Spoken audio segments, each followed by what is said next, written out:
"Are you ready for me?" asked the millionaire, his eyes fixed intensely on the innocent young woman. That night changed everything, but what he really wanted from her surprised everyone. "Tell me, where are you watching from?"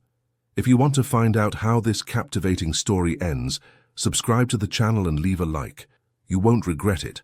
The ballroom gleamed under the golden light of crystal chandeliers hanging from the vaulted ceiling of the Plaza Hotel in New York City. The air was thick with expensive French perfumes, mingling with the aroma of champagne served in delicate flutes. Amidst all that opulence, Emily felt like a wildflower among cultivated orchards.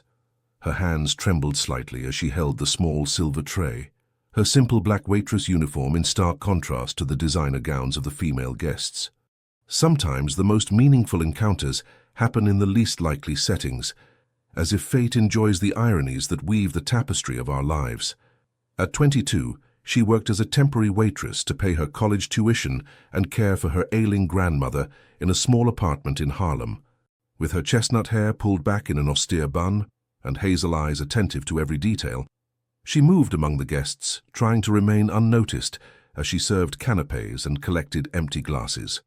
She never imagined that night would completely transform the course of her existence. He stood at the center of the room, like a planet around which business tycoons and socialites orbited, hanging on his every word. Tall, with perfectly styled dark hair and a suit that probably cost more than Emily's annual rent, Michael Thompson was known throughout America for having built an empire from scratch. At 45, he was the face of the new business aristocracy, not one that inherited titles and land, but one that conquered markets and created fortunes.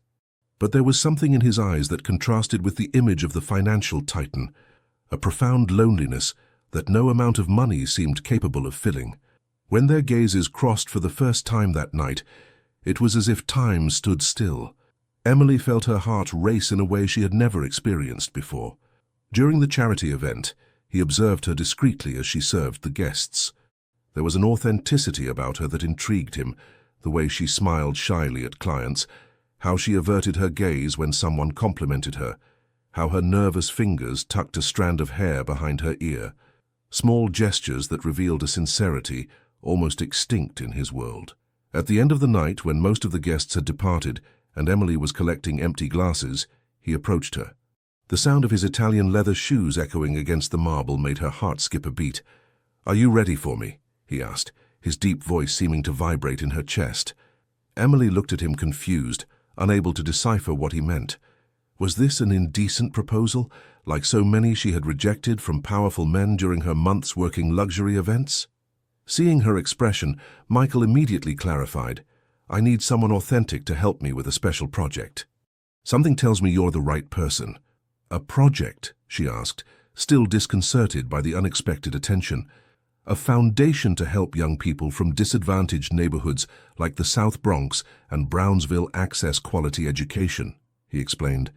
"I need someone who truly understands these people's struggles, someone who can see beyond statistics and reports." In that moment, under the fading light of the nearly empty ballroom, with New York City glittering through the windows like an earthbound constellation, something ignited within Emily. It wasn't ambition or opportunism, but the spark of purpose, the possibility of doing something that truly mattered. "Why me?" she dared to ask, holding the tray like a silver shield between them. Michael smiled, and for an instant, the mask of the ruthless businessman slipped, revealing a man with deeper scars than his success suggested. "Because all night you've been the only person in this room who hasn't tried to impress me." The proposal was unusual. Michael wanted to create a foundation to help young people from underprivileged communities access higher education, but he needed someone who truly understood these people's difficulties, someone who could build bridges between two worlds that rarely met. He offered a generous salary and the promise that Emily could make a difference in the lives of hundreds of American families. The offer seemed too good to be true, but necessity spoke louder than caution. With her grandmother increasingly frail and medical bills piling up on the kitchen table of her apartment, Emily accepted, not imagining that this decision would lead her to a universe completely different from her own. Her first day at the headquarters of Thompson Group, located in a glass skyscraper on Fifth Avenue, was a culture shock. The receptionist looked her up and down, assessing her simple dress and comfortable but worn shoes. Executives observed her curiously as Michael introduced her as the Special Project Coordinator, a title that seemed too grand for someone like her. "Don't mind them," Michael said, as they rode the private elevator to his office on the top floor. "Most of them inherited their positions or bought their degrees. You have something that can't be purchased. Real perspective." Michael's office was a surprising combination of corporate luxury and unexpected personal touches. Alongside Italian leather armchairs and a solid mahogany conference table were photographs of forgotten American towns, crafts from rural communities, and an impressive collection of classic and contemporary American literature. "My father was a factory worker in Pittsburgh," he commented, noting the surprise in Emily's eyes as she observed a framed photograph of a man with a soot-stained face. "Most people assume I was born with a silver spoon in my mouth. I prefer not to correct them. Other people's prejudices can be advantageous in business." This revelation subtly changed how Emily perceived him. He wasn't simply another millionaire trying to cleanse his image with charity. There was something deeper, more personal in this project. During the following weeks, they worked intensely on conceptualizing the foundation. Emily contributed ideas born from her own experience and the stories of college peers who struggled to stay afloat in an educational system that favored those with resources. Michael listened attentively, asked incisive questions, and gradually shaped a vision that combined business pragmatism with genuine social concern. "Traditional charity creates dependence," he explained during one of their long working sessions, as New York darkened outside the windows. "I want to create opportunities that generate independence. It's not just about scholarships, but mentorship, access to professional networks, changing the narrative about who deserves success in this country." As the project took shape on paper, Michael decided they needed to see firsthand the realities they wanted to transform. Thus began a series of travels across America that would change their relationship in ways neither could foresee. During the next 3 months, Emily and Michael traversed America from north to south, east to west, meeting communities, hearing stories, identifying real needs. They visited housing projects in the outskirts of Chicago, talked with local leaders in Detroit, learned about innovative educational projects in Los Angeles, heard heartbreaking and inspiring testimonials in New Orleans. In these travels, away from antiseptic offices and boardrooms, Michael showed a surprisingly different side. He removed his tie, rolled up his sleeves, and sat on the floor to talk with children who dreamed of better futures. He listened attentively to stories of mothers who worked 3 jobs so their children could study, and of brilliant young people whose potential was wasted for lack of opportunity. The aroma of gumbo in the narrow streets of the French Quarter, the sound of jazz echoing in the corners of Harlem, the salty breeze of the California coast, and the fresh air of small Appalachian towns became the backdrop for a gradual transformation in both of them. Emily began to see beyond the facade of the ruthless businessman, discovering a man who carried deep wounds from his own poor childhood in a forgotten industrial town in Pennsylvania, a past he carefully concealed from the world. "My father died in a factory accident when I was 12, he confided one night as they dined in a small diner in Nashville, away from curious eyes. "My mother had to clean wealthy people's houses to support us. I swore that someday we'd have enough so she'd never have to kneel before anyone again."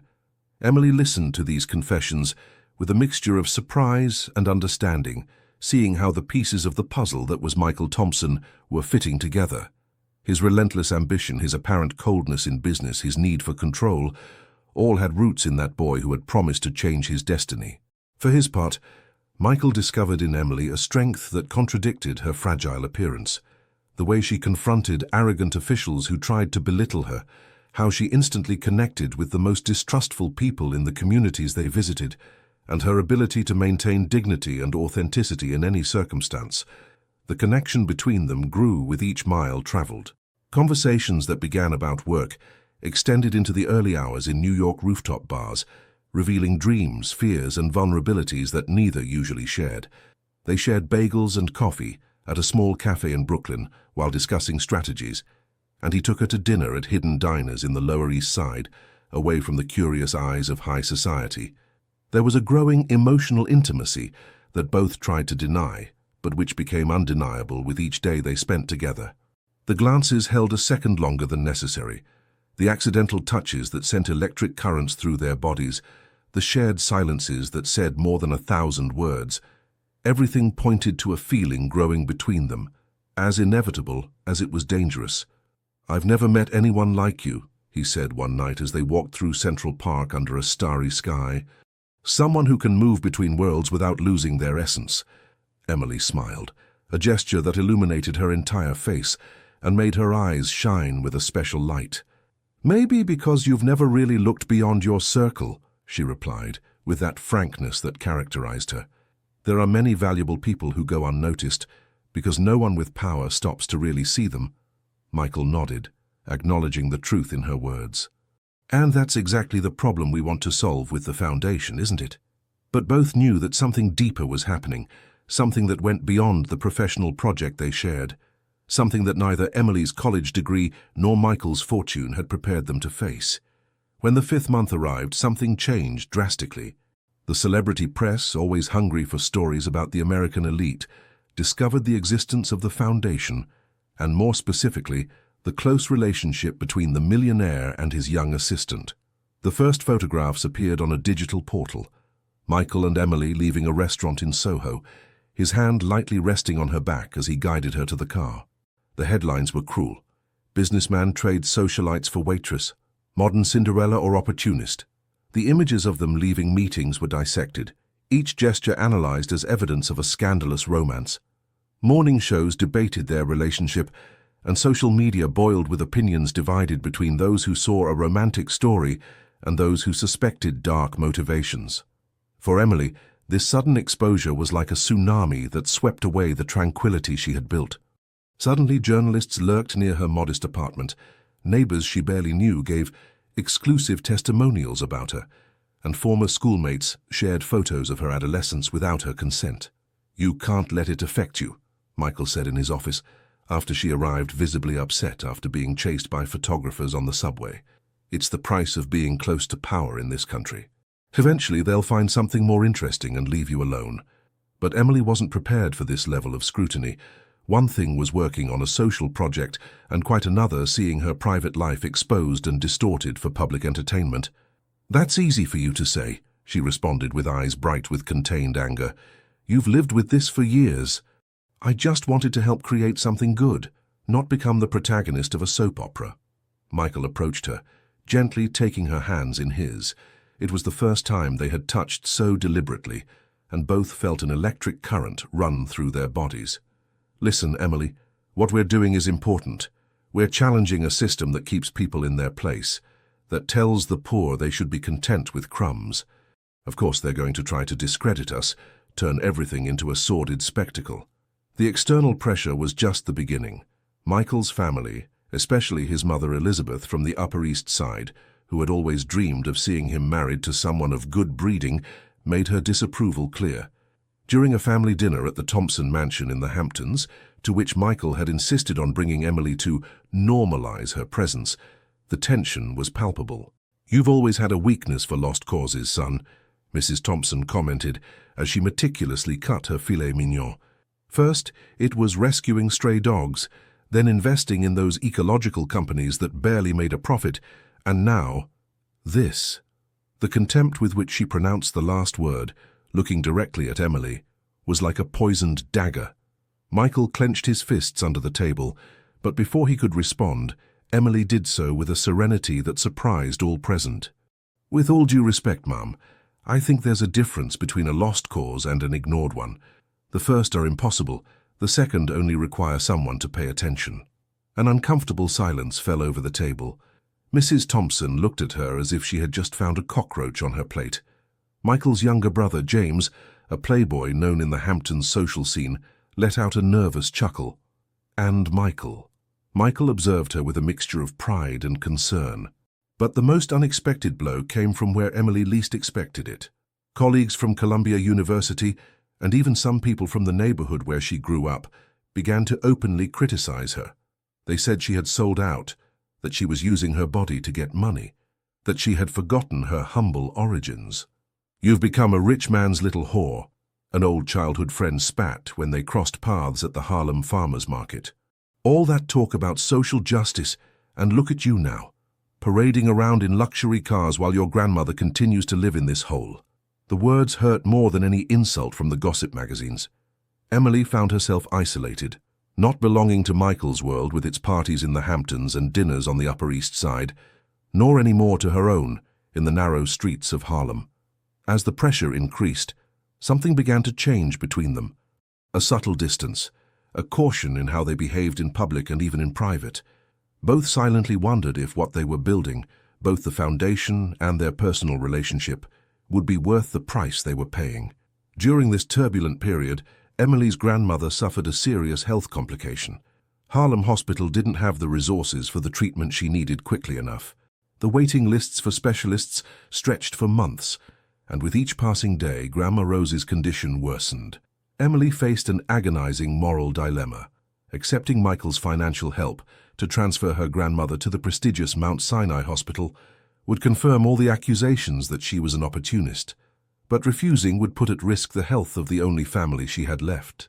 "I can't accept your money," she told him one night in the Harlem apartment, where Michael had insisted on going to talk privately. It was the first time he had entered her world, and the discomfort was evident in how his eyes scanned the peeling walls and worn furniture. "It's not charity, Emily," he replied, trying to take her hands, which she immediately withdrew. "It's the right thing to do. Your grandmother needs this treatment, and I have the means to facilitate it. What good is everything I've built if I can't help the people I care about? Do you realize what you're saying?" Emily stood up from the old sofa, frustration evident in every line of her body. "If I accept, I'll be confirming exactly what everyone is saying, that I'm with you for your money, that I'm a gold digger using a rich man to solve my problems." Michael observed her for a long moment. The yellowish light from the lamp cast shadows across his tired face, accentuating the determination in his eyes. What if it didn't matter what they say? What if the only thing that mattered was what we know to be true? That night, they didn't reach a resolution, but the seed of a transcendental decision was planted.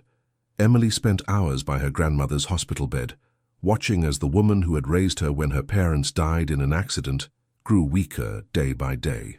Guilt consumed her. Was she allowing her pride to endanger her grandmother's life? The decision came unexpectedly. Michael, understanding Emily's torment, took a completely altruistic measure. He discreetly paid for Grandma Rose's treatment without informing Emily, using contacts to make it seem like a medical scholarship granted by a New England philanthropic institution. He arranged the transfer, secured the best specialists, and ensured a private room with all the amenities. When Emily arrived at the hospital the next morning and was informed that her grandmother had been transferred, her first instinct was panic.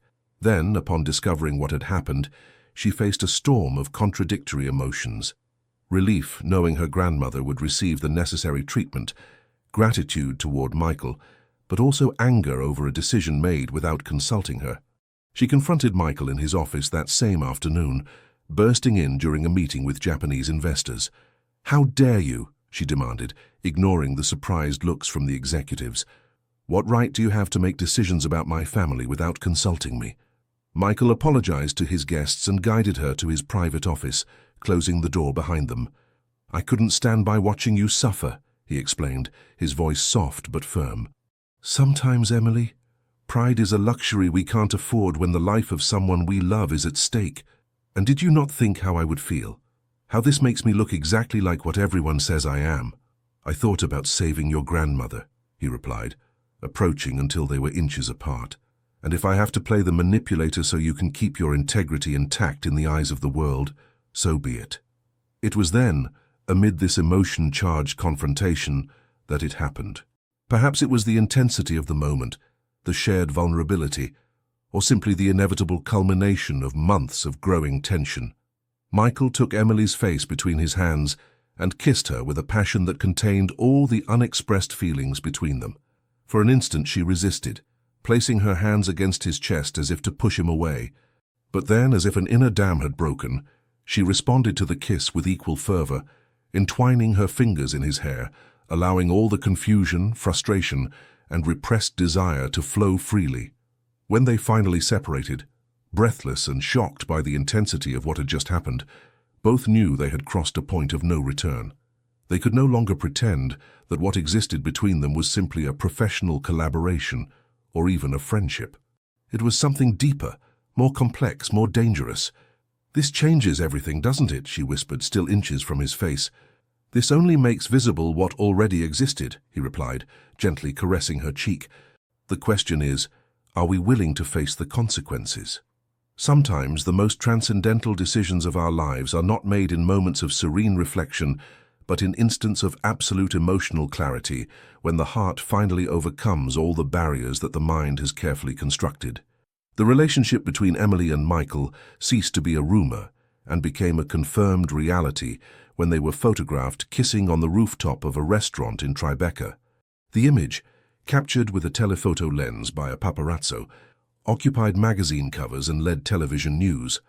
The contrast between the powerful businessman and the young woman of humble origin fueled all the fantasies of a modern fairy tale and, simultaneously, all the suspicions of hidden motivations.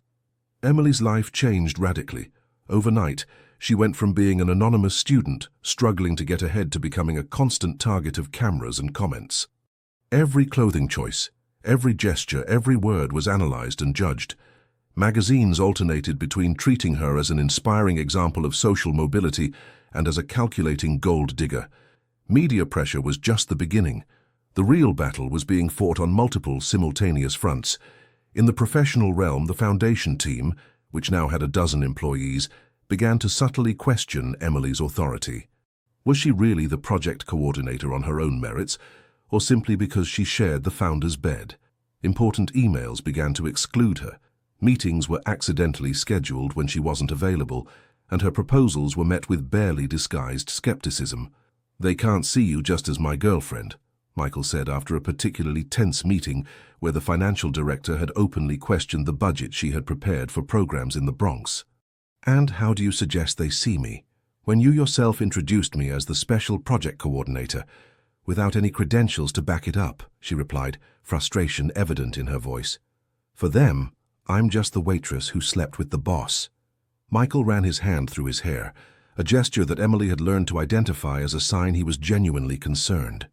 "We could formalize your position, give you an official title with clear responsibilities and defined authority.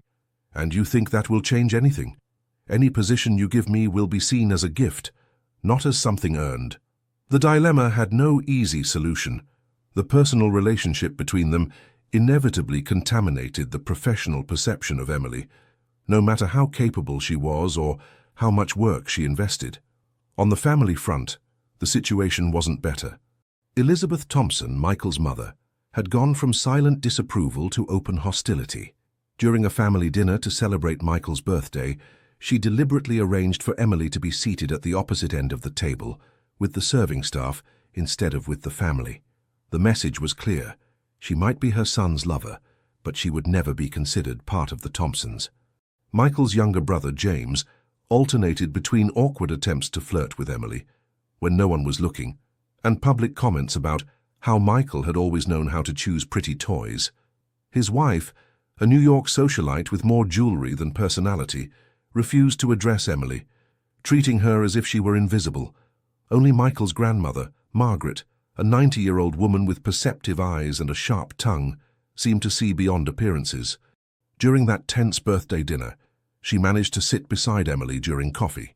"Don't let them intimidate you, girl," she said in a low voice, her wrinkled hands surprisingly firmly gripping Emily's. "This family has forgotten where it came from. My husband, rest his soul, started selling fabric at a stall in the Lower East Side. Now they pretend they've always been aristocrats." Emily smiled, grateful for this moment of genuine connection. "Michael told me about your grandfather.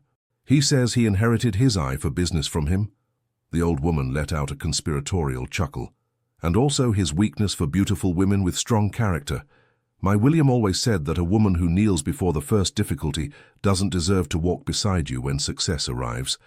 That brief exchange gave Emily the strength she needed to endure the rest of the evening with her head held high. But perhaps the most painful front was the personal one. Her old friends from the neighborhood and the university divided between those who accused her of betraying her principles and those who suddenly wanted to reconnect with barely veiled requests for favors, jobs, or introductions to influential people. Her world was fragmenting, and Emily found herself suspended between spaces, not fully belonging to any. In Michael's circles, she was seen as an intruder, an exotic curiosity at best. In her former environment, she was considered a traitor or opportunist. The feeling of uprooting grew day by day, slowly eroding her confidence and sense of identity. Only with Michael could she be fully herself, without pretenses or defenses. In the intimacy of his penthouse on Park Avenue, or during weekend escapes to a small house he owned in the Berkshires, they could exist in their own space, free from external judgments. There they talked for hours, shared dreams, built plans for the foundation, made love with an intensity that surprised them both, and occasionally argued with the same passion with which they reconciled. It was a precarious balance, a bubble of happiness surrounded by a hostile world, and both knew, though they didn't verbalize it, that bubbles always end up bursting. The 7th month brought a devastating revelation that threatened to destroy everything they had built. Jessica Reynolds, an ex-girlfriend of Michael's, suddenly appeared on the scene. 6 months pregnant and publicly claiming the child she was expecting was his. The woman, a model known in the Hamptons luxury circles, called a spectacular press conference at a 5-star hotel in Manhattan. With tears carefully calibrated not to ruin her makeup, she recounted how Michael had supposedly abandoned her upon discovering her pregnancy, quickly replacing her with a naive young woman from the working class. The news exploded in the press, on social media, and in the hearts of all involved. Suddenly, the romantic narrative that some media had built around Emily and Michael transformed into a sordid triangle, where she was presented alternately as the intruder who had broken up a relationship, or as another naive victim of an inveterate womanizer. "It's a lie!" exclaimed Michael when Emily confronted him, his face pale with anger. "I ended things with Jessica over a year ago, long before I met you. We haven't even had contact this whole time." Emily wanted to believe him. Every fiber of her being wished to trust the man who had transformed her life, who had shown a humanity and depth that contradicted his public image. But doubts, sown by months of criticism and warnings, germinated like weeds in her mind. Why would she do something like this? What would she gain by inventing that the baby is yours? Michael dropped onto the sofa in his penthouse, suddenly exhausted. Money, publicity, revenge. Take your pick. Our relationship has been on all the front pages. It's the perfect moment for someone from the past to try to take advantage. The situation tested not only love, but the very essence of both their characters.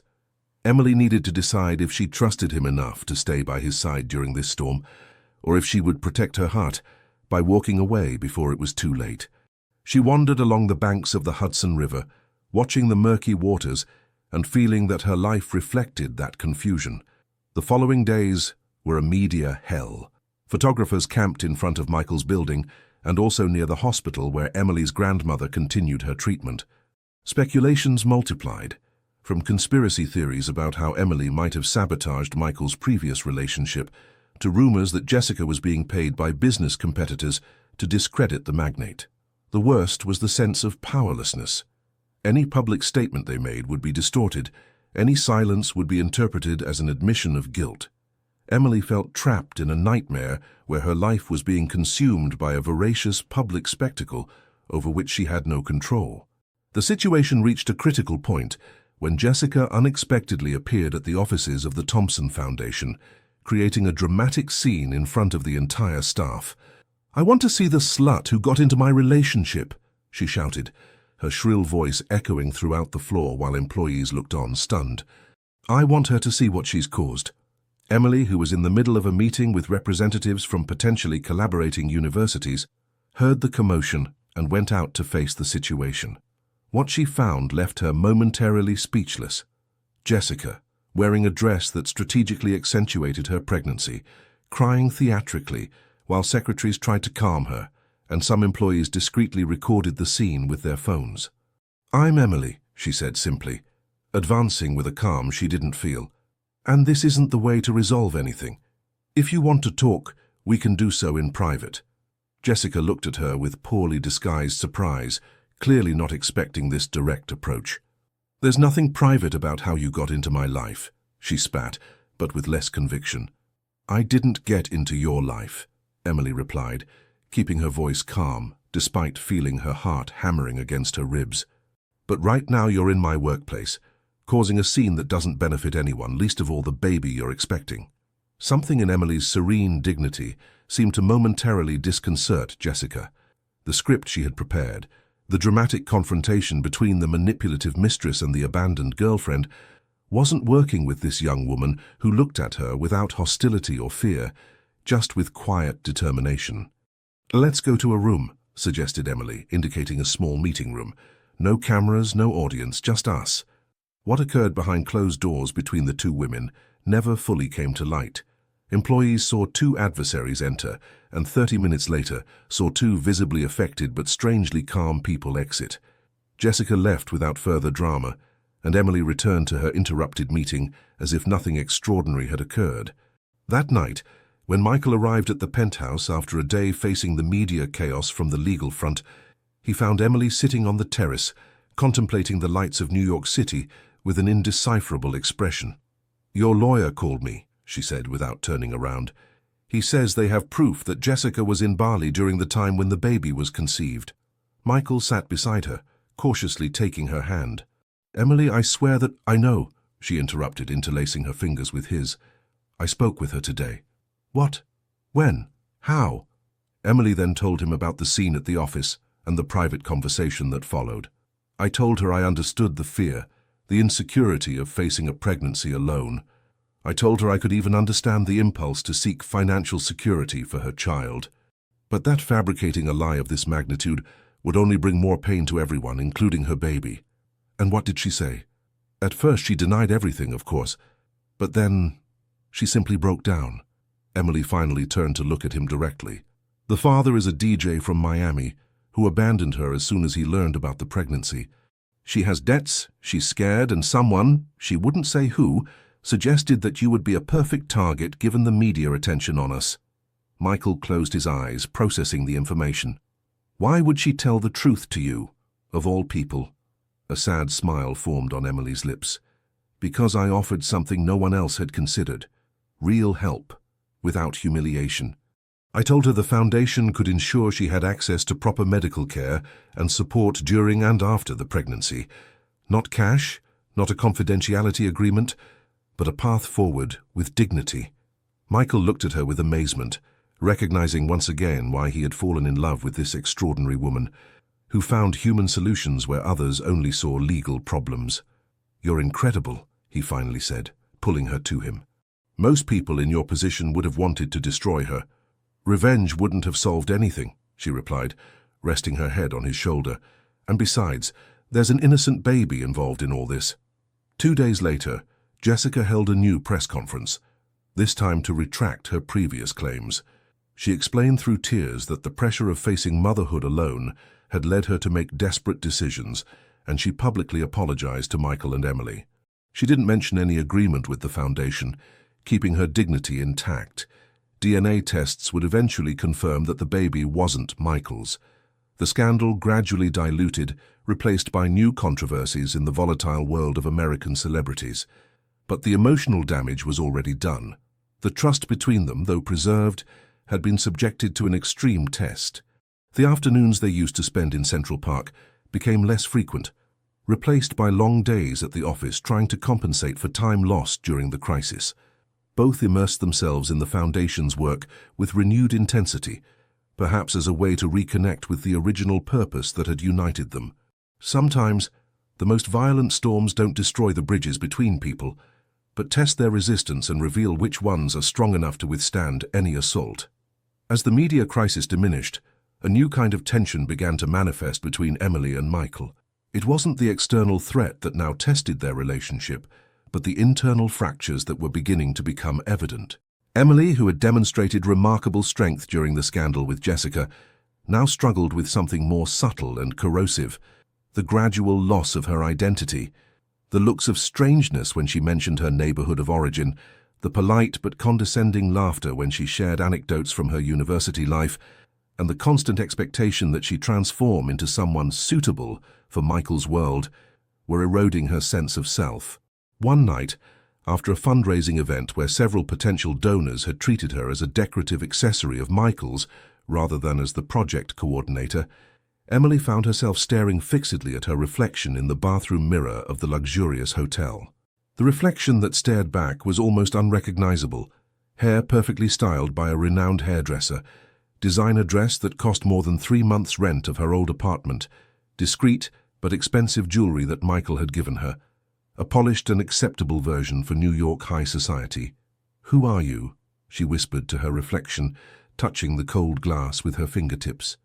Where did the girl go who was indignant at injustice, who wasn't afraid to raise her voice, who was proud of her roots? The existential crisis she was experiencing wasn't simply vanity or insecurity.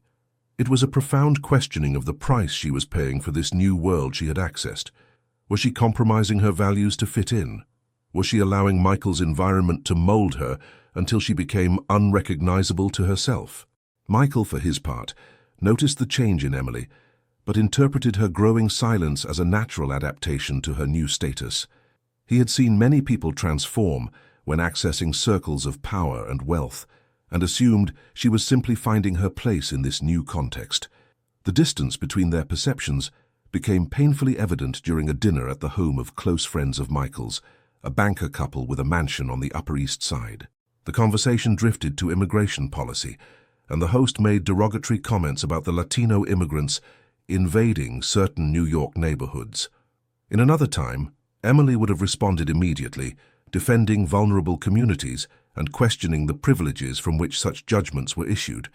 But that night she kept silent, merely moving the food around on her plate while the offensive words floated in the air without meeting resistance. Michael, who had expected her usual passionate reaction, observed her with surprise and then with a shadow of disappointment. Later, in the car back to the penthouse, he addressed the topic directly. "What happened in there? You didn't seem like yourself." Emily looked out the window, observing how the streets of New York gradually transformed from exclusive residential areas toward the cosmopolitan center. "And who am I supposed to be now, Michael? The docile girlfriend who doesn't inconvenience your friends, the girl of humble origin who should be eternally grateful for being rescued?" The bitterness in her voice surprised him. "I've never asked you to change," he said, genuinely confused. "I've always valued your authenticity, your ability to speak uncomfortable truths." "You don't need to ask me explicitly," she replied, turning to face him. "Your entire world demands it constantly. Every evaluating look, every comment about how I should dress, speak, or behave. It's like being in an invisible cage where I'm slowly transforming into what everyone expects me to be." The conversation revealed a fundamental fracture that had been growing silently. Michael had assumed that integrating Emily into his world was enough, that access to privileges and opportunities would compensate for any discomfort of adaptation. He hadn't truly understood the emotional cost she was paying, the internal struggle between acceptance and authenticity that she fought each day. For Emily, the revelation was equally profound. She recognized that part of her transformation hadn't been imposed from outside, but was the result of her own fears and insecurities. She had begun to silence herself, not only because she feared disapproval from Michael's circle, but because she feared that, if she fully showed who she was, he would finally see the fundamental incompatibility between their worlds. This silent crisis reached its culmination during Emily's birthday. Michael had organized an extravagant celebration at an exclusive club on the rooftop of a historic building in Manhattan. He had invited prominent figures from New York's business and cultural world, hired a Michelin-starred chef, and arranged a private performance by a famous folk musician. Everything was impeccable, elegant, and completely alien to any celebration Emily had had before. Among glasses of Dom Pérignon champagne and sophisticated conversations about contemporary art and emerging markets, she felt like a stranger at her own party. The decisive moment came when Michael, radiant with pride, gave her his gift in front of all the guests. A key. "What is this?" she asked, holding the small metal object with uncertainty. "Your new office," he announced with a triumphant smile. "I've bought an entire building in Greenwich Village for the Foundation's permanent headquarters." The top floor will be your personal space, designed exactly as you've always dreamed." A murmur of admiration ran through the audience. Any woman should be ecstatic with such a gift. Power, prestige, a space of her own in one of the most coveted neighborhoods in New York. It was a gesture that demonstrated commitment, professional respect, and generosity. But Emily could only think of one thing. He had never asked her how her dream office would be. They had never talked about establishing the foundation in Greenwich Village, far from the neighborhoods where they actually worked. It was a gift that reflected what Michael thought she should want, not what she really desired. "Thank you," she murmured, striving to maintain a smile while feeling something fundamental breaking inside her. "It's impressive." Later that night, when the last guests had departed and they returned to the penthouse, Emily finally dropped the mask. The tears she had contained for hours flowed freely as she removed the designer high heels that had been hurting her feet all night. "I can't continue like this," she said, her voice barely audible. "I'm losing parts of myself each day, and the worst thing is that I wasn't even realizing it until now." Michael, who had been euphoric with the success of the party, stopped short, disconcerted by the transformation in her face. "What are you talking about? Didn't you like the party? Is it because of the building?" "We can look for another place if Greenwich Village doesn't seem suitable to you." "You don't understand," she replied, shaking her head with frustration. "It's not about the building or the party. It's that we're building a life based on your terms, in your world, with your rules. Where do I fit in all this? The real me, not the version that fits perfectly into your life." The discussion that followed was the most honest and painful they had ever had. Emily expressed how she felt she was betraying her origins, her values and herself, by adapting so completely to the expectations of Michael's environment. He, for the first time, truly listened to what she was saying, beginning to understand the depth of the dilemma they faced. "I love you," Michael finally said, his voice broken with emotion. "I love you for who you are, not for who you could become in my world. But I don't know how to protect you from expectations and pressures without completely isolating you." "Maybe you can't protect me," Emily replied, with a clarity that surprised them both. "Maybe I need to find my own path, my own way to exist in this space without losing myself in the process." That night they slept in separate rooms for the first time since beginning their relationship. The physical distance reflected the emotional gap they needed to acknowledge before they could begin to heal it. Emily spent hours looking out the window at nighttime New York, stretching infinitely under the stars, wondering if it was possible to reconcile such disparate worlds without one ending up consuming the other. Michael, in his room, faced his own demons, questioning for the first time if his desire to share his life with Emily might be destroying precisely what he loved most about her. During this turbulent period, Emily's grandmother, Rose, unexpectedly became the catalyst for a significant change. Her health had improved considerably thanks to the treatment at the private clinic, and she was now well enough to be discharged. The inevitable question arose: where would the elderly woman live? The small apartment in Harlem that Emily had formerly maintained as her residence, although she spent most of her time at Michael's penthouse, was inadequate for an elderly person with reduced mobility. The narrow hallways, steep stairs, and lack of an elevator presented insurmountable obstacles. Michael immediately offered a solution that seemed perfectly logical from his perspective. He would buy an adapted apartment in a building with all the necessary amenities near his penthouse on Park Avenue.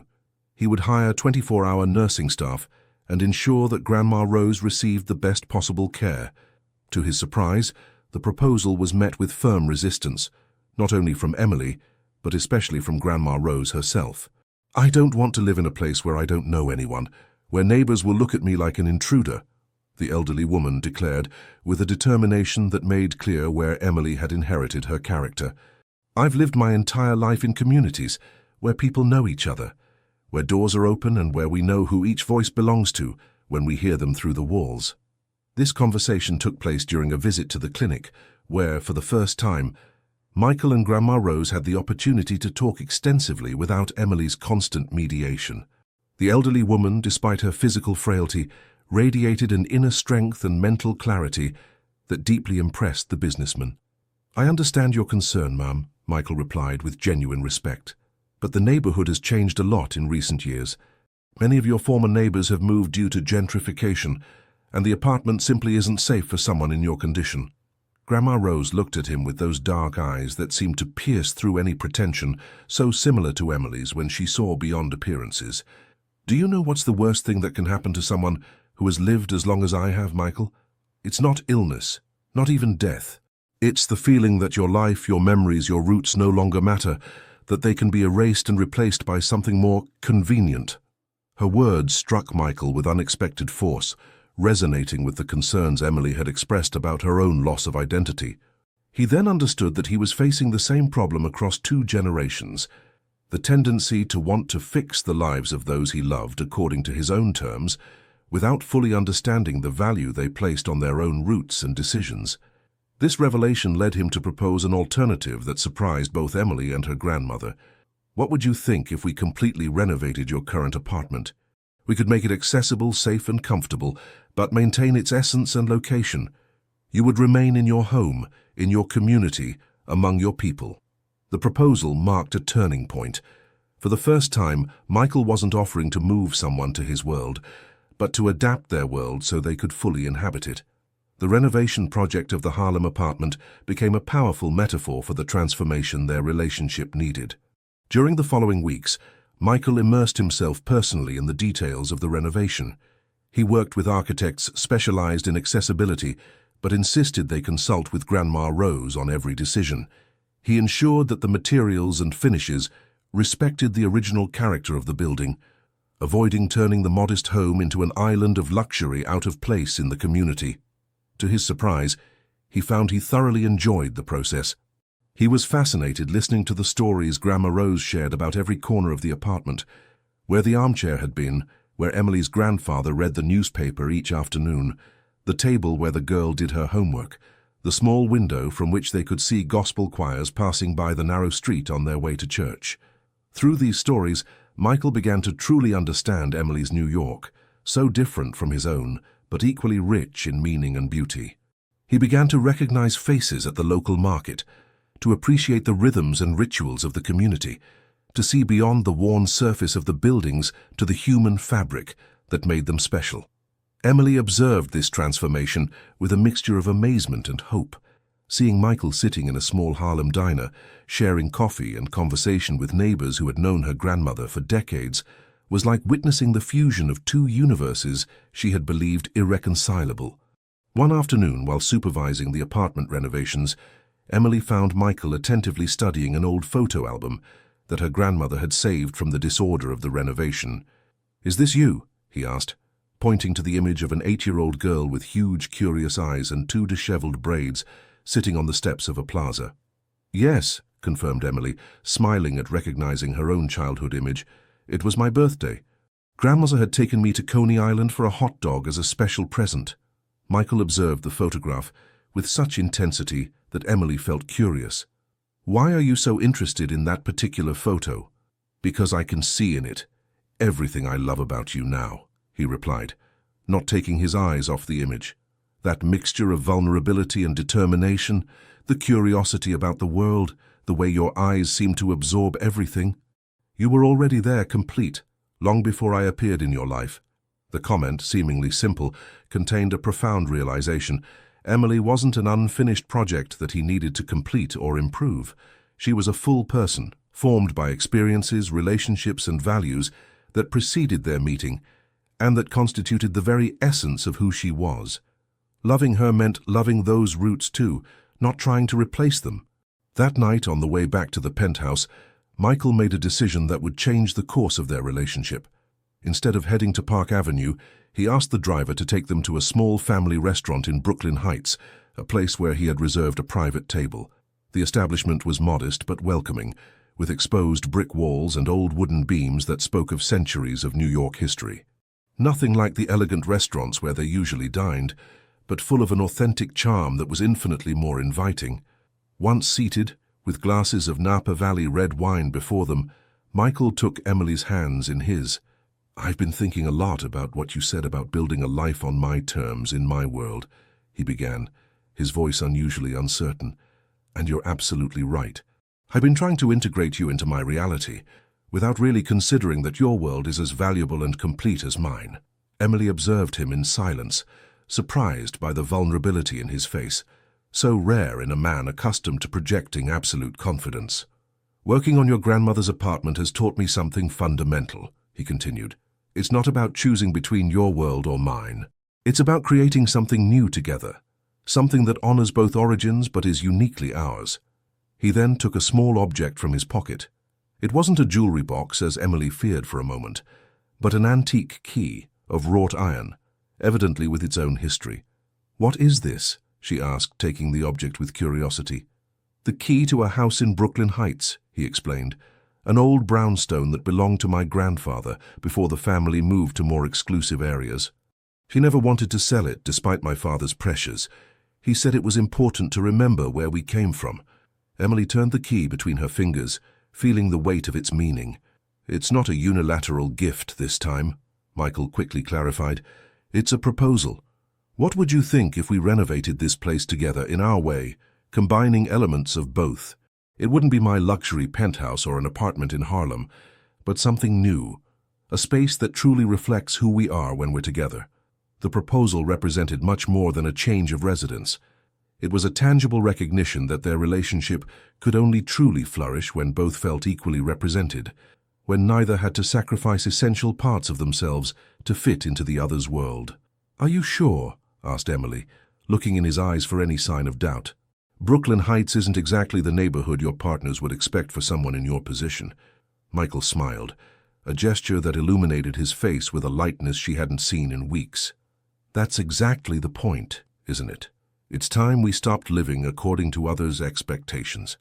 And besides," he added with a playful gleam in his eyes, "I think a little neighborhood authenticity would do me good to counterbalance so many corporate cocktails."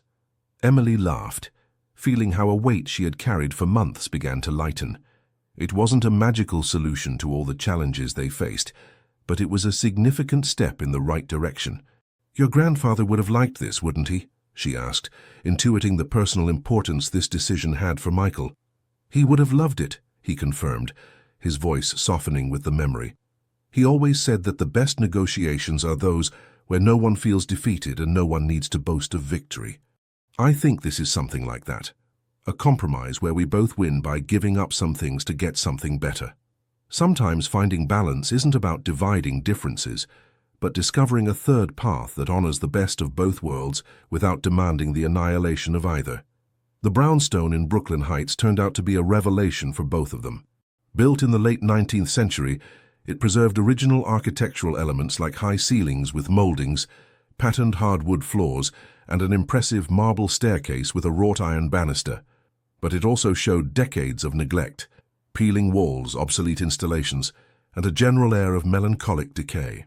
"Your grandfather left this like this all these years," Emily murmured as they toured the empty rooms, where light filtered through dusty blinds, creating ghostly patterns on the floor. "He kept it in the family, but never wanted to modernize it," Michael explained. "I think for him it represented a reminder, a kind of anchor to the past. When the family business began to grow exponentially in the 80s, he feared we would lose perspective of our origins." As they explored the space, both began to glimpse possibilities that transcended the merely architectural. The ground floor, with its large windows facing the street, could be transformed into a community space linked to the foundation. The first floor, with its classic Brooklyn layout, would be perfect as the main residence.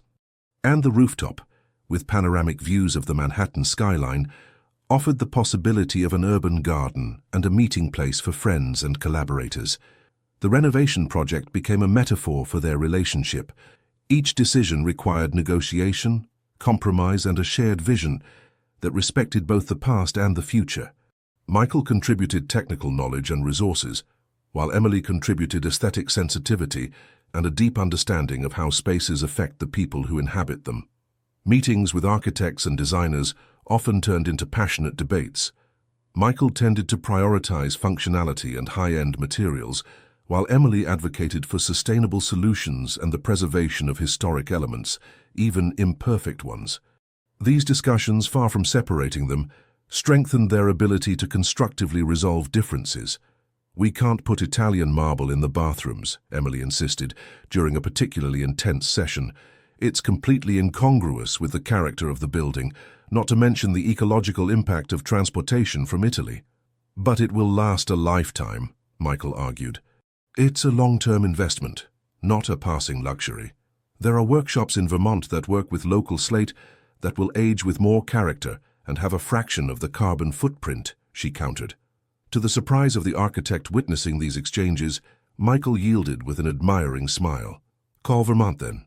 I prefer a bathroom with history and conscience to one that looks like it came out of an international hotel.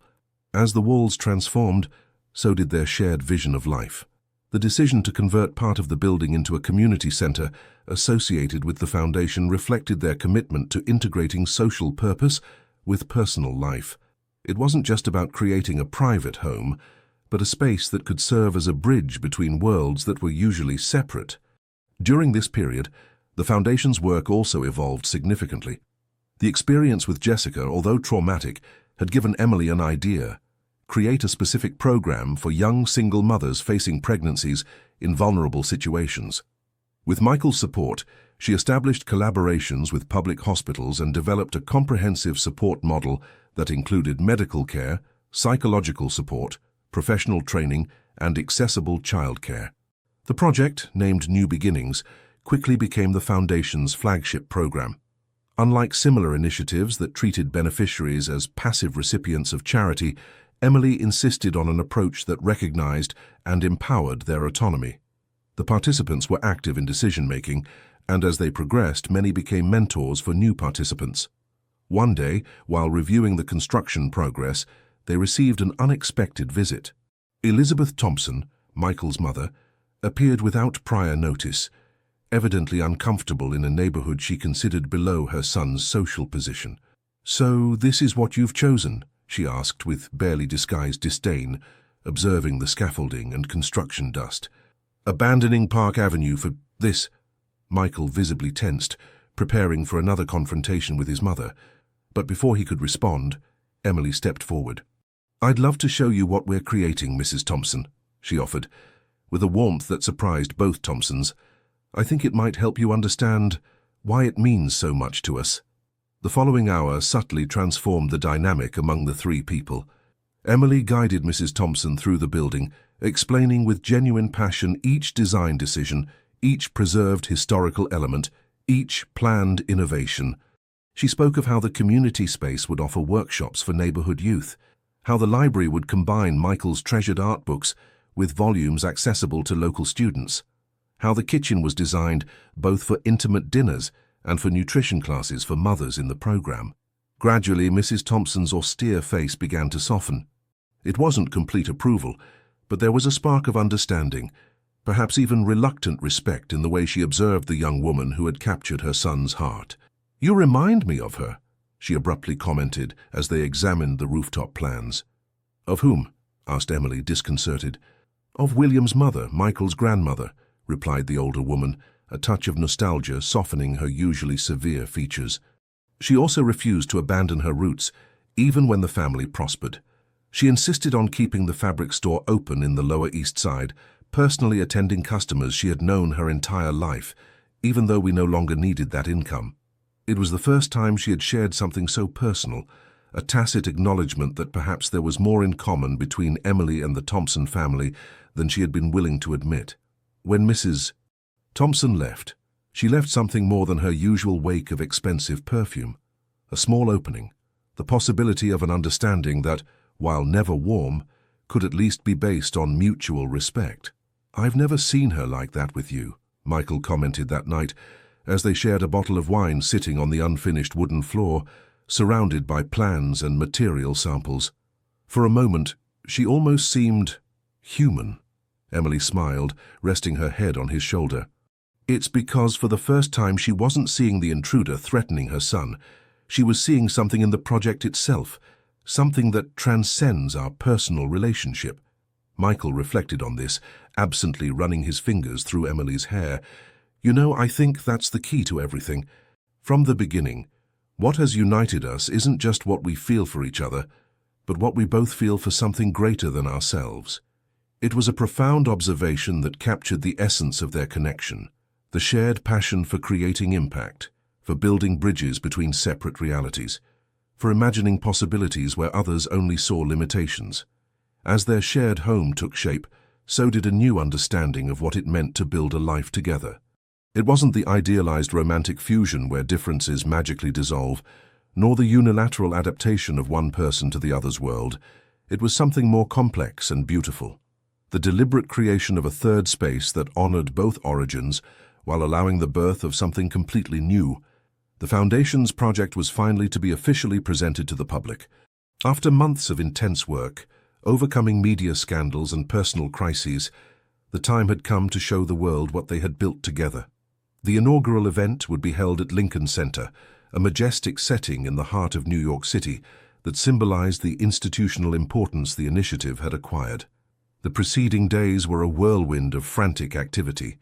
Emily personally supervised every detail of the presentation, from selecting testimonials from young beneficiaries to preparing informational materials that explained the programs without falling into the paternalistic language so common in similar projects. Michael, for his part, navigated the political and business complexities, securing institutional support and long-term funding commitments. Despite the initial skepticism of many in his circle, he had managed to convince a significant number of American companies to join the initiative, not as simple corporate image washing, but with structural commitments. The afternoon before the big event, while reviewing the final details in the Foundation's temporary offices, they received news that threatened to derail everything. A major financial newspaper would publish the next day an investigative report on alleged tax irregularities in companies linked to the Thompson Group, insinuating that the Foundation could be a tax evasion mechanism. The article, of which they had received a draft through contacts in the media, mixed real facts with malicious insinuations, creating a toxic narrative that questioned not only the legality of their operations, but the very sincerity of their motivations. "It's a calculated attack," said Michael, barely contained rage in his voice as he reread the document. "They've chosen the perfect moment to cause maximum damage." Emily observed his tense face, recognizing the signs of the professional mask sliding into place, the one he had perfected over years to face business crises. "Who's behind this?" she asked, trying to understand the real magnitude of the threat. Michael let out a tired sigh. "It could be anyone.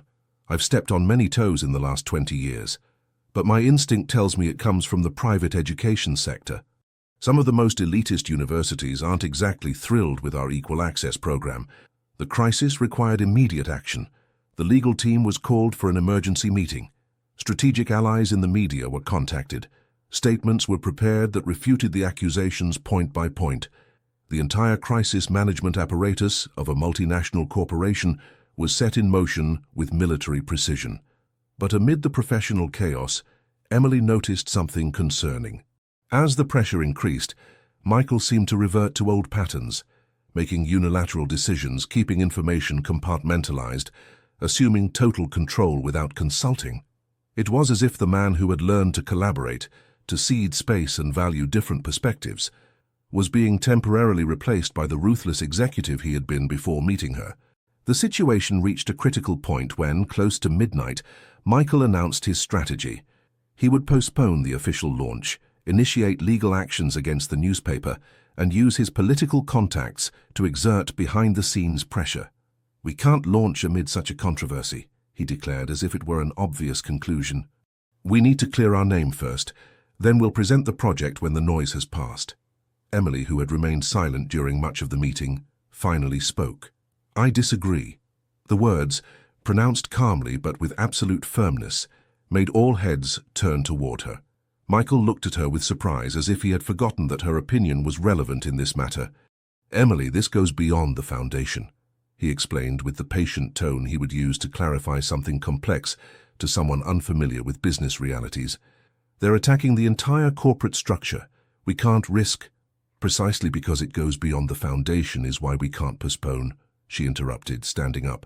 "If we delay the launch, we'll be sending the message that there's something to hide. We'll be allowing them to define who we are and what we do." Michael frowned, evidently divided between his instinct to protect business interests and his respect for Emily's perspective. "What do you suggest, then?" "Move forward, exactly as planned, but with one modification: total transparency. Emily looked around the table at the lawyers, publicists, and executives surrounding them.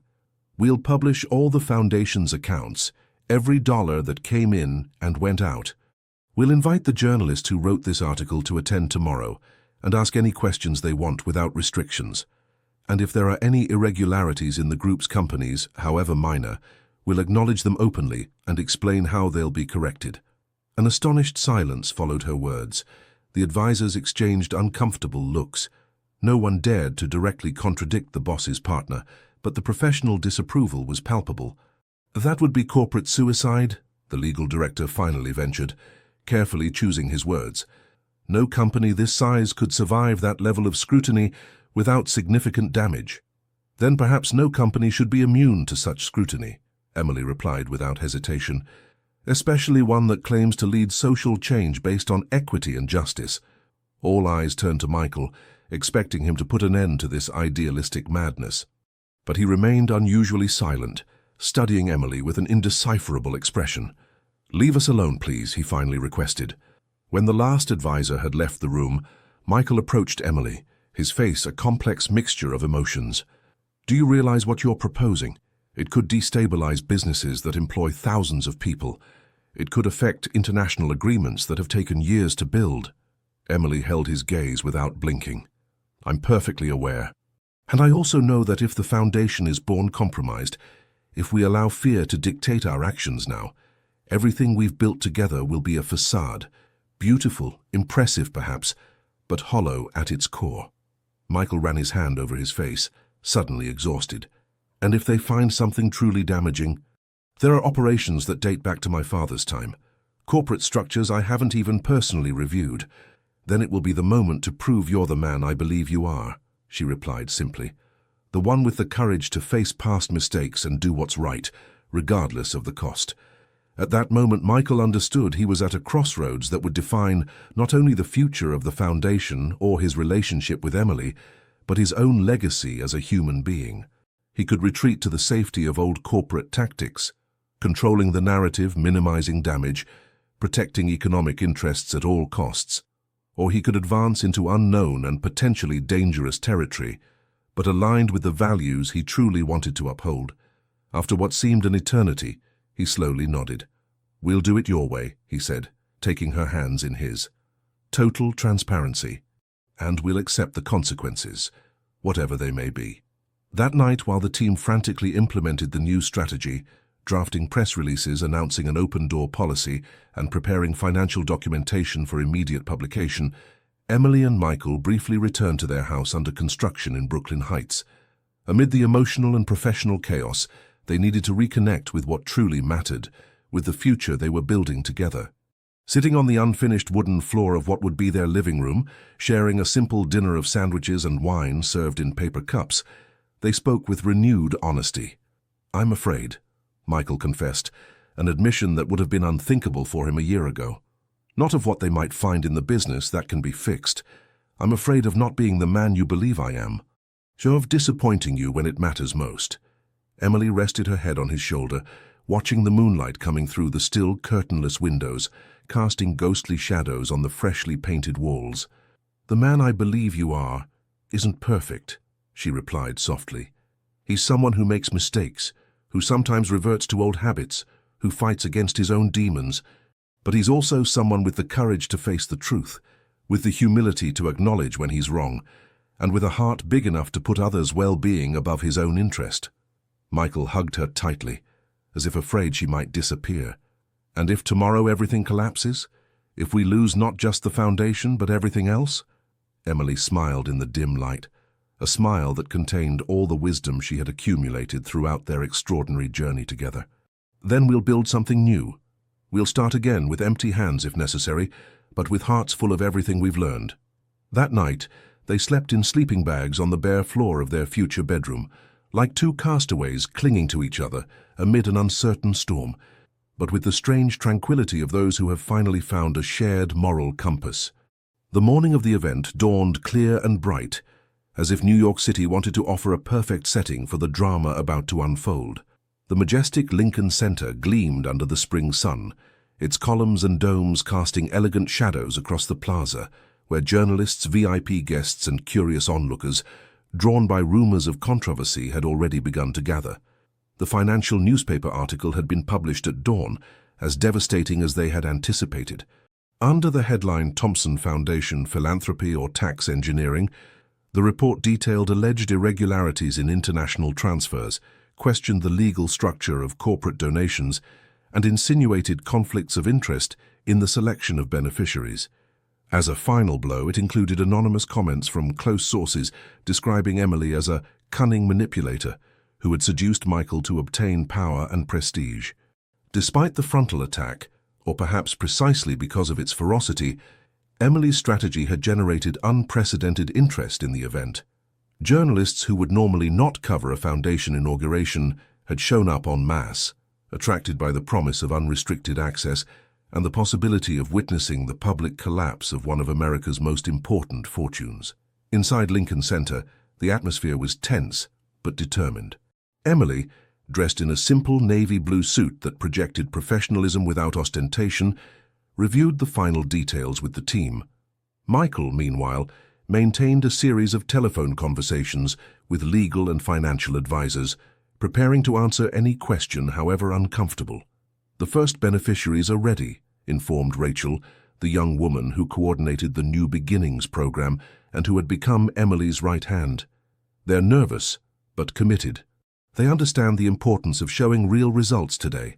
Emily nodded, grateful for the support of this woman who, like herself, had experienced rejection due to her humble origins and now used that experience as a driver of change.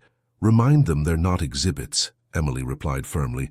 "If at any point they feel uncomfortable with the press's questions, they have every right to say so and withdraw.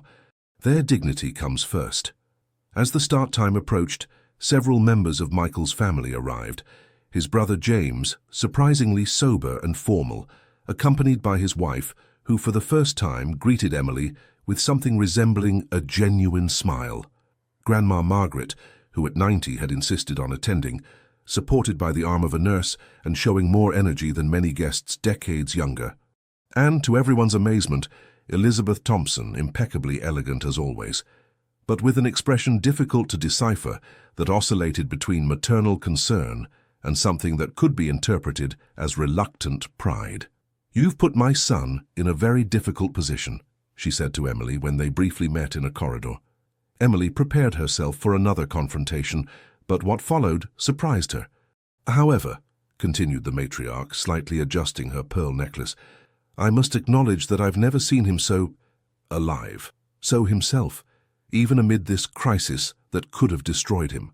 Before Emily could respond to this unexpected acknowledgement, Mrs. Thompson added, "If you're going to face public judgment today, at least you'll do so as a united family. The Thompsons have always known how to close ranks when necessary." The tacit inclusion in family and we didn't go unnoticed by Emily. It was a small miracle amid the chaos, a sign that even the most rigid barriers could flex when faced with sufficiently significant tests. When the time came to open the doors to the public, Emily looked for Michael among the crowd. She found him in a quiet corner, apparently absorbed in reading some documents, but with evident tension in the line of his shoulders. "It's time," she said softly, placing a hand on his arm. Michael looked up, and Emily saw in his eyes something that deeply moved her, vulnerability mixed with an unshakable determination.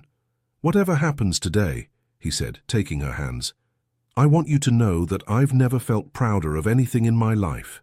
Not of the empire I built, not of the contracts I've closed, not of the business awards. Proud of this, of us, of what we've created together." They kissed briefly, a gesture that contained as much love as shared courage, and then walked together to the stage where the future, uncertain but authentically theirs, awaited them. The presentation began with a surprising statement from Michael. Instead of defending himself from the accusations or minimizing them, he openly acknowledged that the report had identified problematic areas in the corporate structure of the Thompson Group that required review and correction. "For too long, the business world has operated under the premise that certain practices are simply the way business is done," he said to a stunned audience. "Today we are here not just to present a foundation, but to commit to a new standard of transparency and accountability that begins but doesn't end with this social initiative. He announced the creation of an independent ethics oversight committee that would have real authority to examine all group operations, the quarterly publication of detailed financial reports, and a complete review of international structures inherited from previous eras. But the most impactful was his personal statement. "For years I considered business success my greatest achievement and my main responsibility. Today I understand that my true responsibility is much broader, to contribute to creating a society where success isn't a privilege reserved for a few, but a real possibility for anyone with talent and determination, regardless of their origin." After this introduction, he ceded the stage to Emily, who presented the Foundation's concrete programs with a clarity and passion that captivated even the most skeptical journalists. She spoke of figures, methodologies, and measurable objectives, but also gave voice to the true protagonists, young people from disadvantaged neighborhoods who had accessed higher education through the scholarship program, single mothers who had found support in new beginnings, and entire communities that were being transformed through local development initiatives. The question session that followed was as intense as they had anticipated. Financial journalists pressed Michael on technical details of the alleged irregularities. Society reporters tried to provoke Emily with personal questions about their relationship. Political columnists sought to confront them with contradictory statements from public figures who had questioned their motives. But instead of the debacle that many expected, what the public witnessed was an extraordinary demonstration of integrity under pressure. Michael answered the most technical questions with brutal honesty, admitting mistakes where they existed, clarifying misunderstandings when necessary, and committing to specific corrective actions. Emily handled attempts at personal provocation with a serene dignity that transformed each attack into an opportunity to redirect the conversation to the Foundation's real work. The most powerful, however, were the testimonials from the beneficiaries.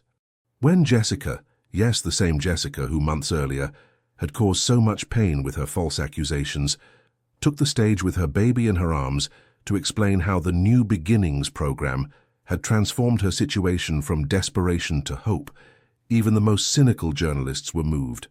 "I came to this program looking for financial help," said the young woman with a trembling but firm voice. "But I found something much more valuable: dignity. For the first time, someone saw me as a complete person, not just as a problem to solve or a statistic to manipulate." As the event progressed, the energy in the room perceptibly changed. What had begun as a media circus, hungry for scandal, gradually transformed into something closer to a genuine dialogue about social transformation and corporate responsibility. By the time the formal presentation concluded, it was evident they had achieved the impossible, converting a potentially devastating crisis into a platform for a more powerful and authentic message. At the subsequent reception, while Emily conversed with a group of university student beneficiaries of the scholarship program, she felt a presence beside her. It was Grandma Rose, who had insisted on attending despite her recent recovery. "I'm proud of you, girl," said the elderly woman with tears shining in her wrinkled eyes. "Your grandfather always said that true wealth is being able to look anyone in the eye without having to lower your gaze. Today, you've proven you're richer than all the millionaires in this room." Emily hugged her grandmother, feeling a deep connection to her roots and, simultaneously, to the future she was building. At that moment, she caught Michael's gaze across the hall. He was conversing with a group of businessmen, but his eyes constantly sought her, as if she were his north, his anchor point in a world they were both redefining together. Sometimes true courage isn't about avoiding storms, but learning to dance in the rain, transforming each challenge into an opportunity to show who we really are when everything superficial is swept away by the wind. The months following the public presentation of the Foundation were a period of intense transformation, both for the organization and for the relationship between Emily and Michael. The radical transparency strategy had generated mixed consequences. On one hand, some business associations had distanced themselves, uncomfortable with the new standard they were establishing. On the other, they had gained unprecedented public credibility that attracted new collaborators committed to similar values. The internal review process of Thompson Group companies revealed, as Michael had feared, some questionable practices inherited from the previous administration. Instead of hiding or justifying them, He made the difficult decision to completely restructure certain operations, accepting short-term financial losses to ensure a solid ethical foundation for the long term. "My father would call me crazy," he commented one night as they reviewed the Ethics Oversight Committee's reports in the study of their Brooklyn Heights house, which was now almost finished. For him, business and morality belonged to separate universes. Emily, who was preparing tea in the open kitchen that connected to the study, smiled at the irony. "And for my grandmother, rich people lived by different rules than the rest of us. I guess we're both disappointing our ancestors." Michael put down the documents and approached her, embracing her from behind as they gazed together out the window at the neighborhood they had chosen as home. The lights of Brooklyn Heights twinkled under the New York night, a vibrant and authentic urban tapestry that reflected the diversity both valued. "Or maybe we're honoring the parts of them that truly matter," he replied, softly kissing her neck. "Your grandmother's determination, my grandfather's vision." The house had become the physical symbol of their shared philosophy. The historic building had been restored with respect for its original character, but incorporating contemporary elements that reflected their current needs and values. The ground floor already functioned as a community space where workshops were held and activities linked to the foundation were carried out, creating a natural bridge between their personal life and social purpose. In the professional realm, Emily had finally found her place. After the public presentation, her authority within the foundation was firmly established, not as the founder's girlfriend, but as a leader in her own right, with a clear vision and an exceptional ability to connect worlds that were usually separate. She had developed the New Beginnings program until it became a model that was beginning to be replicated by other organizations, and she was working on an initiative to bring advanced technological education to neighborhoods traditionally excluded from the American digital boom. Michael, for his part, was redefining his business role. Although he remained at the head of the Thompson Group, he had delegated daily management to dedicate more time to transformative projects. His latest obsession was an investment fund specialized in social enterprises led by people from disadvantaged backgrounds, a way to democratize access to capital that was traditionally reserved for those who already had privileged networks. The relationship with their respective families had also evolved. Grandma Rose, fully recovered, had become a frequent presence at the Brooklyn Heights house, where she especially enjoyed afternoons in the rooftop garden, sharing stories of old New York with the young people who participated in the Foundation's programs. Michael's family, though never becoming effusively close, had developed genuine respect for Emily. Elizabeth Thompson had even begun to discreetly involve herself in some Foundation projects, contributing her extensive social network to causes she had never before considered relevant. However, as in any real story, not everything was perfect. Media pressure, though no longer hostile, remained constant. The personal lives of both continued to be subject to public scrutiny, with occasional paparazzi interrupting private moments and society columnists speculating about every aspect of their relationship. Differences in origin and experience sometimes continued to manifest in disagreements about priorities or approaches. Michael occasionally relapsed into his tendency to control situations and make unilateral decisions when feeling pressured. Emily sometimes doubted her belonging in certain spaces or reacted defensively to comments she perceived as condescending. But the crucial difference was that now they faced these challenges together, with a mutual understanding based not on romantic idealization, but on a deep knowledge of each other, with all their strengths and vulnerabilities. One day, while supervising the installation of a photographic exhibition in the community space on the ground floor, a project documenting the transformation of disadvantaged neighborhoods through educational initiatives, Emily received a call that would again change the course of their lives. It was Rachel, the coordinator of New Beginnings, with urgent news. Jessica, the young woman who had caused so much pain with her false accusations, but who had later become an emblematic case of the program, had suffered a serious accident. With no family to care for her, and with her 8-month-old baby, the situation was critical. Without hesitation, Emily and Michael went to the hospital. What they found deeply moved them.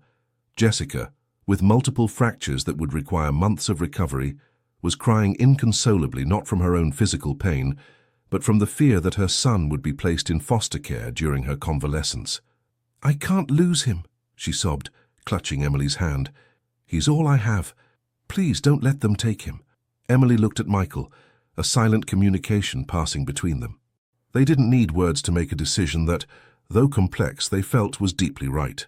"He won't go into foster care," Emily assured, gently stroking Jessica's hair. "We'll take care of him while you recover. And when you're ready, you'll both return to the program with all the support you need."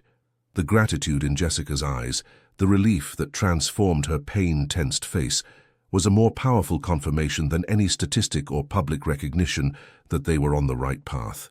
That same night, Michael and Emily returned home with an 8-month-old baby, little Noah with huge, curious eyes and a contagious smile that immediately conquered the hearts of both.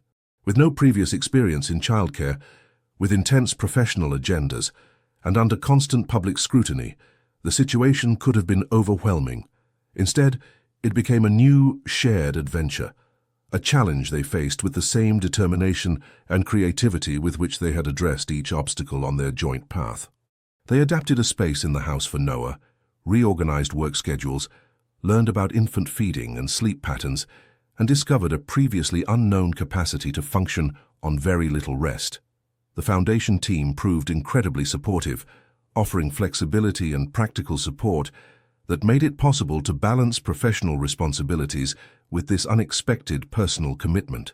One afternoon, as Michael tried to get Noah to sleep by awkwardly humming a lullaby he vaguely remembered from his childhood, Emily watched him from the doorway, feeling an emotion so deep she could barely contain it.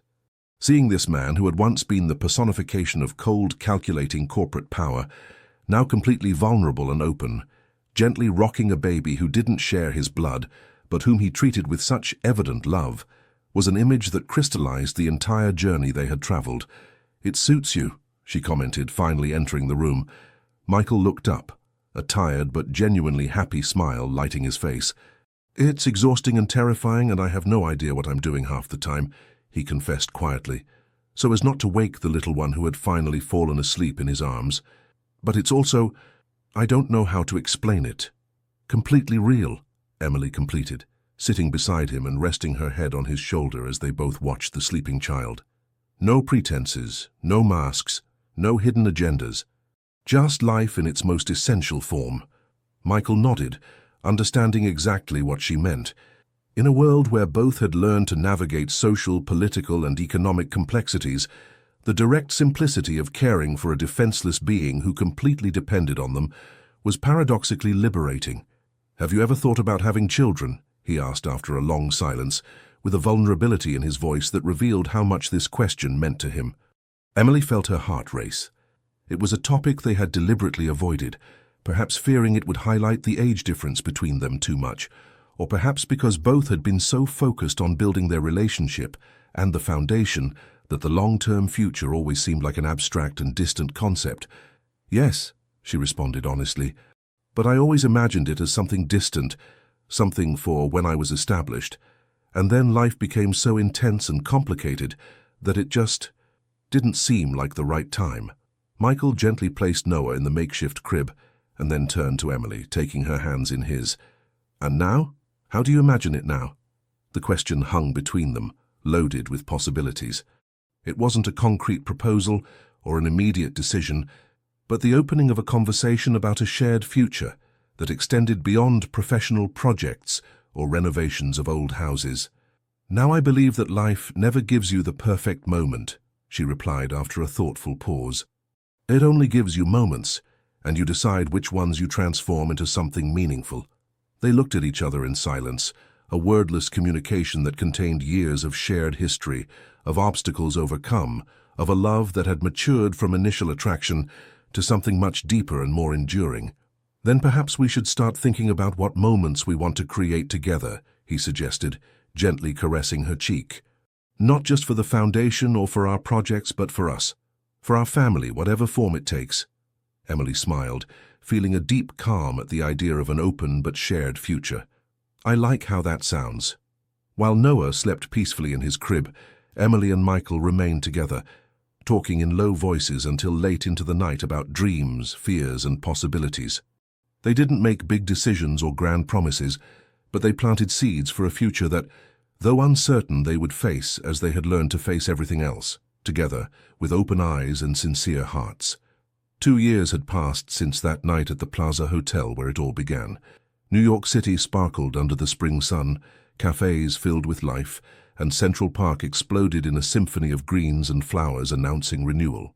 Lincoln Center was once again the setting for an important event related to the Thompson Foundation, but this time it wasn't a tense presentation under media threat, but a celebration. The first anniversary of Bridges, the flagship program that had emerged from the merger of all previous initiatives and already showed extraordinary results. The large hall was full of people representing the diverse worlds the foundation had managed to connect. Young beneficiaries from disadvantaged neighborhoods with their brand new university degrees, mothers from the New Beginnings program with their children, now in daycare while they worked or studied, business people who had invested in the social investment model, academics documenting the impact, political representatives from across the ideological spectrum united by a project that transcended partisan politics. Among the crowd moved Emily, elegant yet accessible, greeting everyone by name, connecting people with the natural ease that had always been her gift. She was no longer the insecure young woman who feared not belonging. She had become a living bridge between worlds, comfortable in her multiple and complex identity.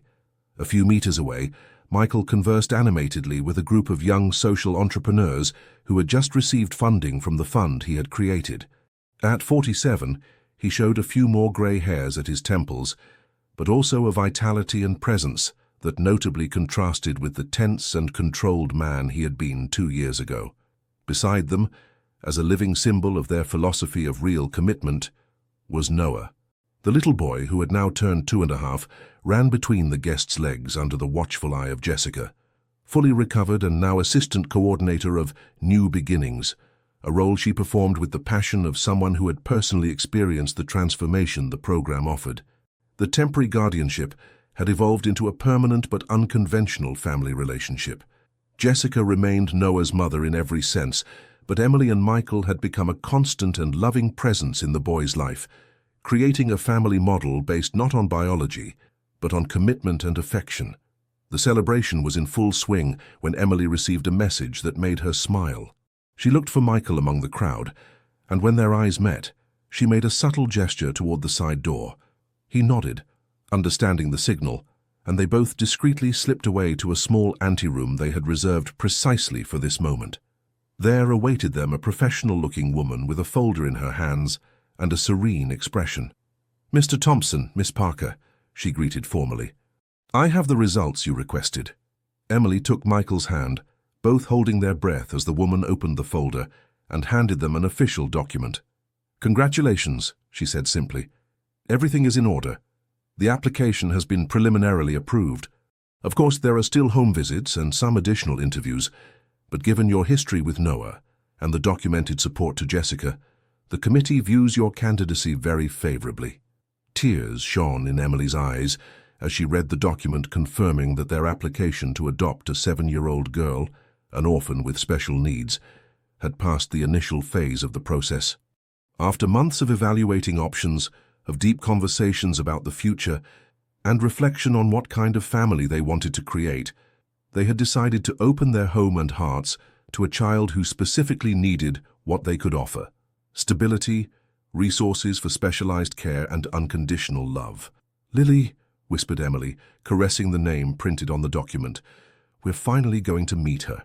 Michael hugged her, sharing the emotion of the moment. The decision to adopt an older child with special needs hadn't been easy or quick.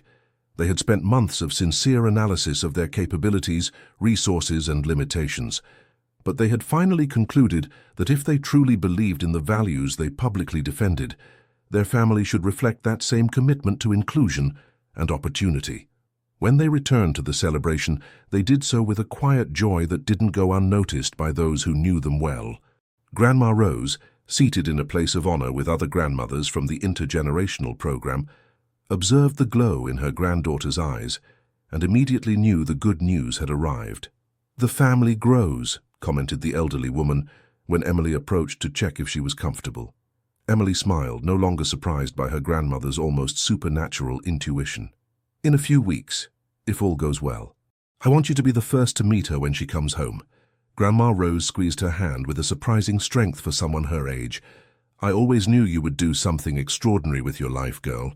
But what I didn't imagine is that the extraordinary would be something so profoundly normal as loving without conditions and building bridges where others only see chasms." The celebration culminated in a brief joint speech by Emily and Michael. Without prepared notes, without excessive formalities, they simply shared sincere reflections on the path traveled and the vision of the future. 2 years ago, when we began this project, we believed it was about creating educational and economic opportunities, Michael began, his voice resonating with the authenticity he had discovered throughout his personal transformation. "But we've learned that it's about something much more fundamental, recognizing the complete humanity in each person, regardless of their origin, circumstances, or resources." Emily continued, the natural complement to his words. "True bridges aren't built just with programs and funding, though these are necessary. They're built with mutual respect, with the willingness to listen to stories different from our own, and with the courage to question the limits imposed on us about who we can be and whom we can love." As they spoke, their gazes occasionally met, communicating without words the depth of what they had experienced together. It wasn't just a successful professional collaboration they were celebrating, but a shared journey of personal growth that had transformed both in ways neither could have imagined on that gala night at the plaza. Later, when the last guests had departed and the cleaning crew began dismantling the event, Emily and Michael found themselves alone on the terrace of Lincoln Center. New York City stretched before them, a tapestry of lights twinkling under the starry sky. The same city that had been the backdrop of their story, but now seemed different, transformed by the perspective that only time and experience can bestow. "Do you remember the first time we talked?" asked Michael, embracing her from behind as they contemplated the urban panorama. "I asked if you were ready for me." Emily laughed softly, leaning back against him. "And I thought it was some kind of indecent proposal from an arrogant rich guy." "You weren't completely wrong," he admitted with a smile in his voice. "I was arrogant and definitely rich, but I was also lost, though I didn't know it then." Emily turned in his arms to look at him directly, her eyes reflecting the city lights and something deeper, more personal, an intimate knowledge of the man she had discovered beneath the layers of success and power. "And I was so sure of who I was, so proud of my authenticity," she reflected, not realizing that true identity isn't something fixed that you defend against the world, but something that evolves as you dare to love, to change, to grow. Michael took her face between his hands with infinite tenderness, as if he were holding something infinitely precious. "I promise to be gentle," he said, repeating those first words whispered at the Plaza Hotel, which now seemed to belong to another life. Emily smiled, completing the circle with her response. "And I promise to be strong, strong enough to continue building something that neither of us could have imagined separately." They kissed under the New York stars, the city that had united them, challenged them, and finally welcomed them in their new shared identity. Not as the waitress and the millionaire of the sensationalist headlines, not as the idealistic young woman and the powerful businessman of the simplistic narratives, but as two human beings who had learned the most valuable lesson of all, that true love isn't about finding someone perfect, but creating together something greater and more beautiful than the sum of their individual parts. Below, the city continued its nightlife, indifferent to the small miracle that had unfolded on one of its terraces. People of all origins and circumstances moved through its streets, each carrying their own stories of hope, struggle, and possibility. And amid that human tapestry, a man and a woman who had crossed all imaginable social abysses remained embraced, not at the end of their story, but in the middle of it, with chapters still to write and bridges still to build. Because true love is never an achieved goal, but a shared path. And true wealth isn't measured in bank accounts, but in the ability to create spaces where each person can flourish in their fullest authenticity. And sometimes, the most extraordinary destiny isn't reaching the top of the mountain, but finding someone with whom to walk unexplored paths, discovering together landscapes that neither would have found alone.